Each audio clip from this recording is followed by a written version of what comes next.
Pourquoi les féministes ne seront jamais satisfaites? Ça fait un petit moment que je me pose cette question, et j'imagine que vous aussi d'ailleurs, car en France, en réalité, les femmes ont les mêmes droits que les hommes, les femmes gagnent autant que les hommes, on peut même le voir sur plein d'études que les femmes réussissent mieux aux universités que les hommes, mais ça ne suffit toujours pas. Pourquoi on les retrouve à chaque manifestation? Pourquoi on retrouve toujours autant d'activistes? Pour répondre à cette question, je me suis basé sur la théorie du statut social. Alors j'en avais déjà parlé dans ma précédente vidéo, je vous invite à la regarder si vous ne l'avez pas déjà vue. Et puis on va commencer sans plus attendre. Avant de commencer, il est important pour moi de vous rappeler que le cerveau humain crée une illusion de la réalité en nous faisant passer pour le héros central de notre propre histoire. Aujourd'hui, dans la littérature scientifique, quand on regarde plus en détail, les neuroscientifiques et les psychologues s'accordent pour dire que notre vision de la réalité est une version beaucoup trop simpliste et une vision altérée. Tout ce que nous percevons, les goûts, les sens, les couleurs, n'existent que dans notre tête. Selon le professeur neuroscientifique David Eagleman, il dit que notre perception de la réalité est similaire à des hallucinations. Mais en fait, ce qui est intéressant, c'est que ça va être de même pour l'histoire qu'on se raconte de nous. Selon un autre professeur neuroscientifique, Michael Gazzaniga, il écrit dans son livre Who's in Charge qu'il existe dans notre cerveau un module d'interprétation. C'est un module qui va définir le récit et la trame de notre vie. En d'autres termes, notre cerveau va créer une histoire cohérente de notre vie, avec nous comme héros, et va rationaliser et nier certaines parties pour toujours un but de cohérence. Et de manière générale, ce récit est complètement faux.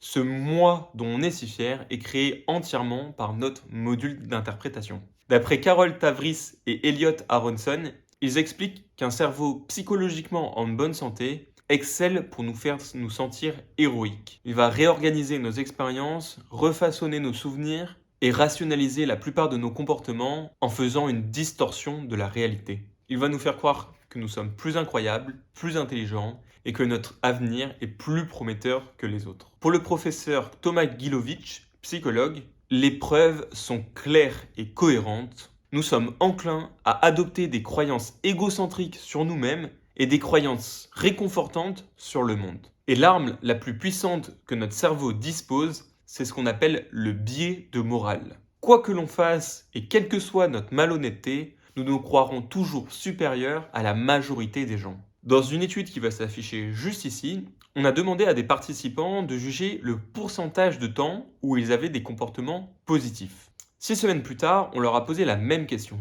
Mais cette fois-ci, ils voyaient le pourcentage moyen que les gens s'étaient eux-mêmes donné. Pour la majorité des gens, après avoir vu la note moyenne que les gens se donnaient, étant donné qu'ils se considéraient plus vertueux que les autres, ils se sont donné une meilleure note 6 semaines plus tard. Sauf que la réalité, ce qui est hyper intéressant, c'est que les chercheurs n'ont pas montré en réalité la note moyenne, mais leur propre note qu'ils s'étaient donnée 6 semaines auparavant. Donc c'est-à-dire qu'on se croit vraiment meilleur que les autres. Similairement, une autre étude met en avant que les personnes gonflent de manière exagérée leur qualité morale par rapport aux autres. Les gens se croient plus justes, plus vertueux, plus moraux que les autres. Ils se considèrent nettement supérieurs à la personne moyenne. Selon les chercheurs, la supériorité morale est une forme d'illusion positive très répandue. Selon le professeur neuroscientifique Chris Fritt, il explique que notre cerveau a appris à attacher de la valeur à des objets ou à des actions et que l'on est prêt à tout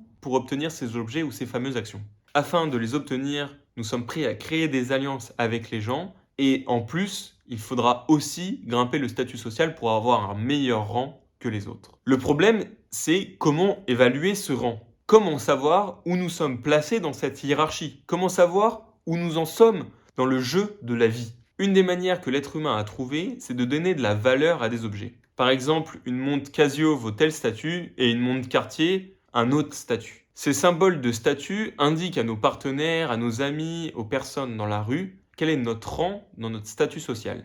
Et pour tout vous dire, nous leur accordons une importance obsessionnelle. Et il le faut parce que, contrairement à un jeu vidéo où on peut voir son statut grâce à notre niveau, nos points d'expérience ou nos équipements, dans la vie, nous n'avons pas ça. Nous ne pouvons pas voir précisément où se situent les gens sur l'échelle de la hiérarchie. Nous ne pouvons que le voir qu'à partir de symboles auxquels nous avons attaché de la valeur. Dans le livre The Psychology of Social Status, que je vous invite à lire, vraiment génial et passionnant, il est écrit que notre subconscient dispose d'un mécanisme de détection du statut et qui permet de lire dans notre environnement quel est le meilleur symbole parmi les autres. Et ce qui est vraiment passionnant, c'est que ce système, il est sensible. On n'est pas forcément obligé d'utiliser des objets inanimés comme la montre que je vous ai décrit tout à l'heure. On peut aussi utiliser des actions, par exemple la politique, par exemple le sport, enfin il y en a plein d'autres en fait. Ce système peut projeter de la valeur sur n'importe quoi, y compris sur l'apparence, y compris sur le comportement des gens.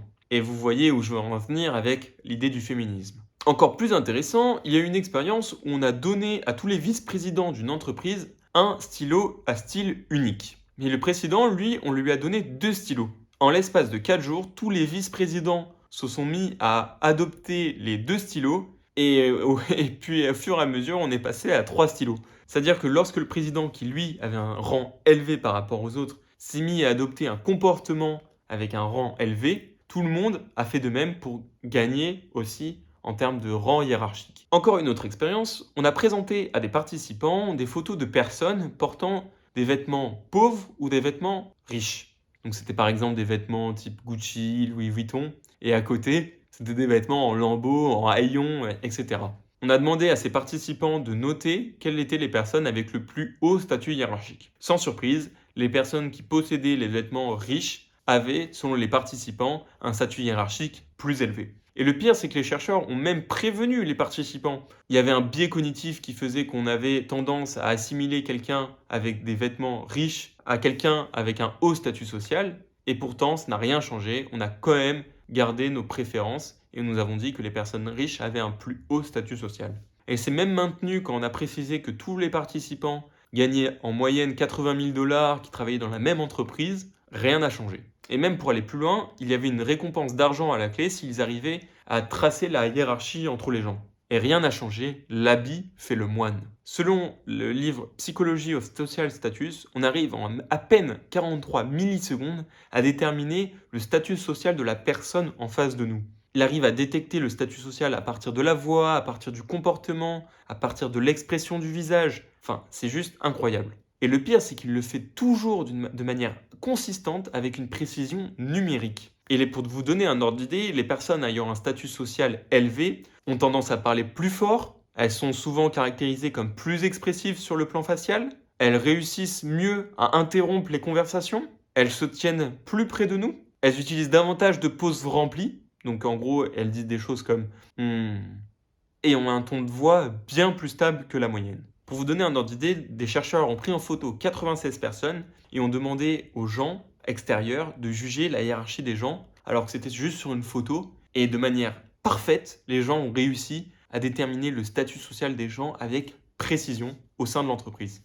On comprend donc mieux que le statut social est très discret, il est inconscient au plus profond de nous-mêmes et qu'on a un pouvoir de juger très rapidement le statut social d'une personne, rien qu'en le regardant pendant une fraction de seconde. Et ça nous donne déjà un petit aperçu de pourquoi ce féminisme. C'est toujours pour gagner en statut social. Les statuts sociaux des activistes n'est pas autant développé que la moyenne, et donc du coup, elles font ça pour en récupérer. Mais on va voir plus en détail comment elles font. France de Waal explique dans son livre Our Inner Apes que lorsque nous parlons, nous émettons un bourdonnement à basse fréquence d'environ 500 Hz. Lorsque nous rencontrons des gens, notre bourdonnement change. Et ce qui est intéressant, c'est que la personne avec le plus haut statut social fixe la fréquence. On pense aujourd'hui que ce bourdonnement est un instrument social inconscient et il nous aide à classer les gens hiérarchiquement. Par exemple, dans les journaux télévisés, on se rend compte que l'animateur adapte son bourdonnement à la personne interviewée. En général, parce que la personne a plus de statut social que le journaliste. Aujourd'hui, les êtres humains ont tendance à considérer que ce qui motive l'espèce humaine, c'est l'argent et le pouvoir.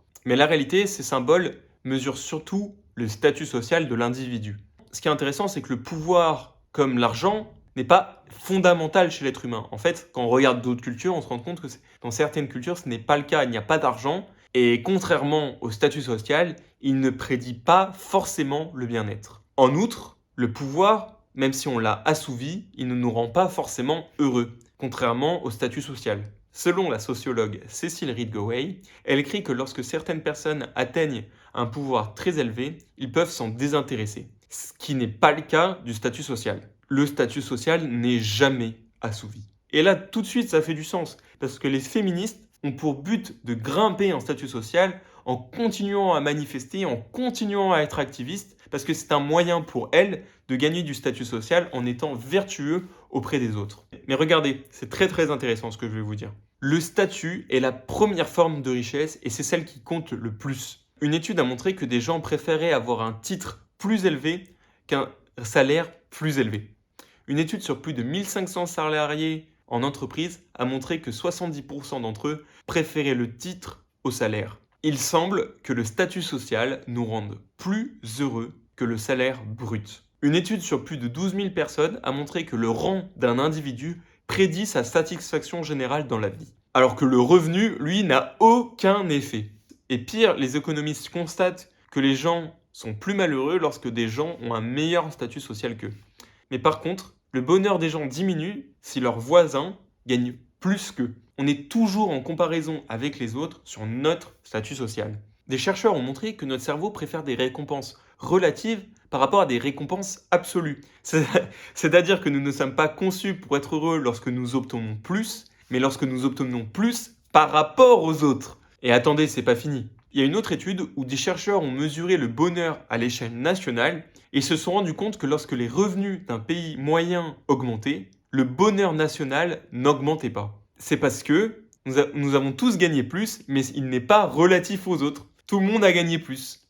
Après, ce dernier argument, il est très controversé parce que c'est beaucoup plus complexe que ça, évidemment.